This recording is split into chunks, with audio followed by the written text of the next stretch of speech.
Assalamualaikum warahmatullahi wabarakatuh. Selamat pagi dan selamat berjumpa kembali. Masih kita melanjutkan materi tentang perlakuan panas, yaitu quenching. Meskipun sejumlah besar bahan tersedia, baja telah digunakan dalam berbagai aplikasi karena fasilitas untuk mendapatkan mereka, dan juga untuk sifat berbeda yang diperoleh dengan proses perlakuan panas, termasuk biaya yang rendah dan bahan baku serta produksi baja di seluruh dunia. Jumlah karbon yang ada dalam baja karbon biasa memiliki efek yang nyata pada sifat-sifat baja. Dengan kita memilih perlakuan panas yang sesuai, maka kita dapat mencapai sifat-sifat tertentu yang kita inginkan. Proses perlakuan panas tersebut terdiri dari annealing, normalizing, quenching, carburizing, dan tempering. Materi kita pada hari ini fokus tentang quenching.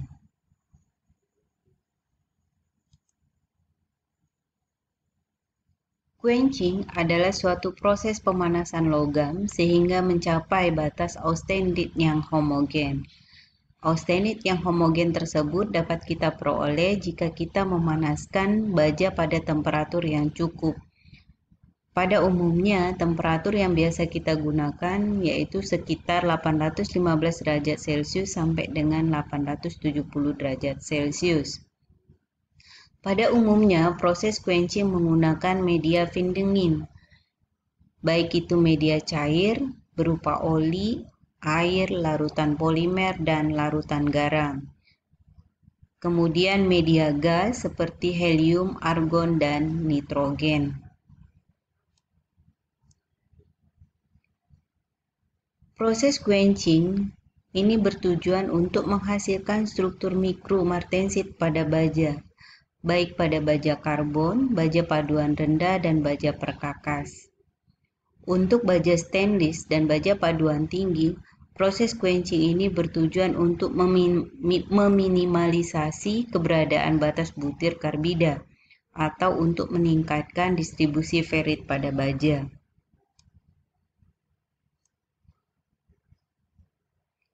Hal yang paling penting kita ketahui di dalam proses quenching ini adalah media pendinginan.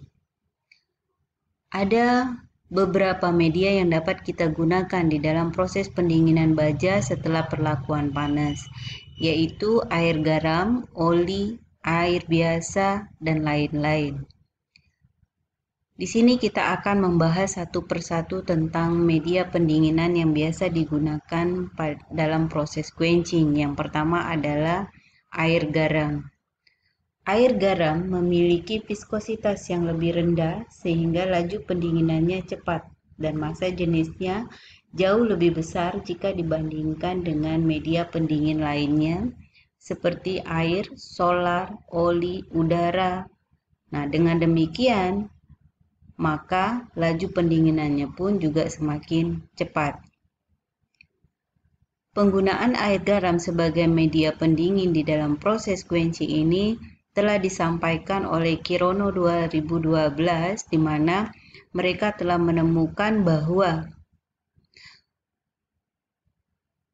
pemanasan baja menggunakan temperatur 600 derajat Celcius kemudian dilakukan tempering selama 45 menit, ini akan menghasilkan nilai kekerasan yang lebih tinggi jika dilakukan proses quenching dengan menggunakan air garam. Yang kedua adalah media pendingin air. Laju pendinginan air kita ketahui lebih lambat dibandingkan dengan air garam. Air menghasilkan tingkat pendinginan yang cepat mendekati tingkat maksimum. Ada beberapa alasan mengapa kita menggunakan air sebagai media pendingin dalam proses quenching, yaitu murah, mudah tersedia, mudah dibuang dengan minimal polusi atau bahaya kesehatan. Air juga lebih efektif dalam menghilangkan scaling dari permukaan bagian baja yang di quenching. Oleh karena itu, air sering digunakan sebagai media quenching karena tidak mengakibatkan distorsi berlebihan atau retak pada baja.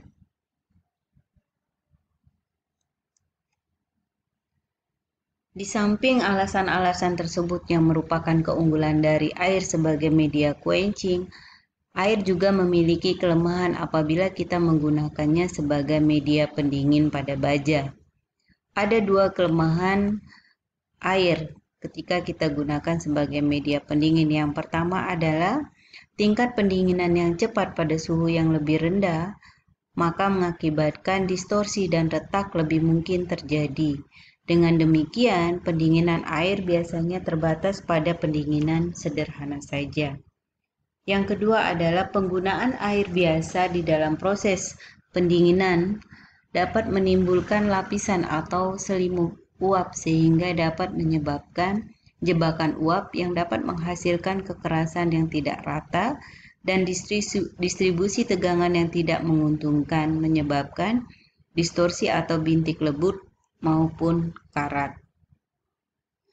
Penggunaan air sebagai media quenching ini telah disampaikan oleh Restia 2013, di mana mereka menemukan bahwa dibandingkan dengan bahan baku baja sendiri, tingkat kekerasan logam yang telah mengalami proses quenching dengan media air dapat meningkat cukup signifikan dari 43,06 hardness Rockwell menjadi 59,45 hardness Rockwell.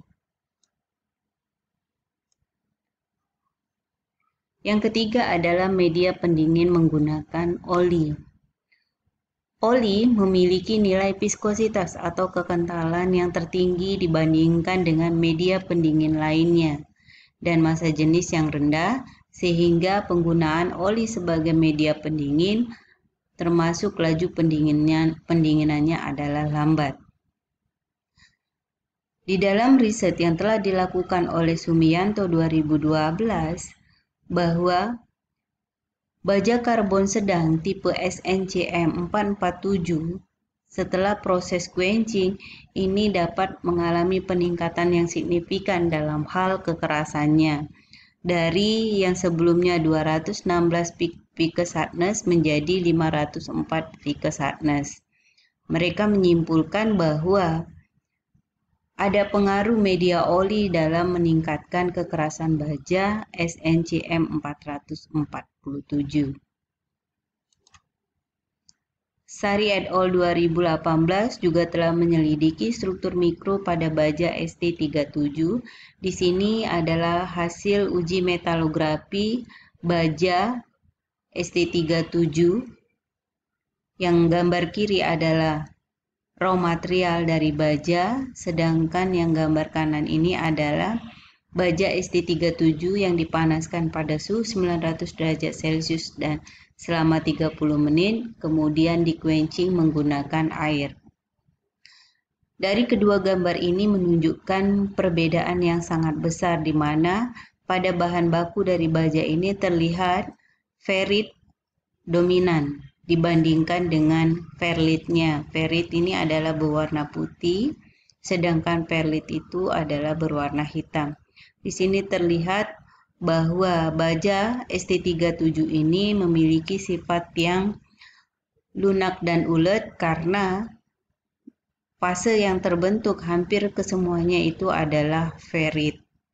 Sedangkan ketika baja ST37 ini dipanaskan dan di-quenching dalam media air, struktur mikronya menjadi berubah, yaitu adanya martensit dan cementit.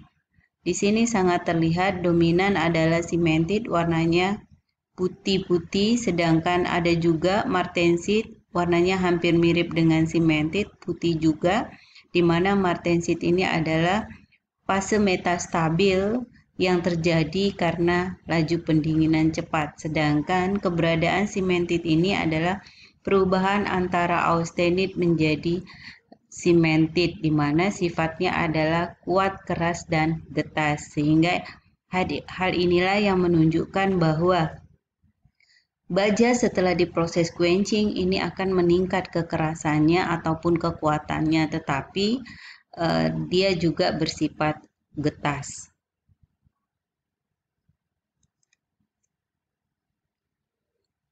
Demikianlah materi kita tentang quenching.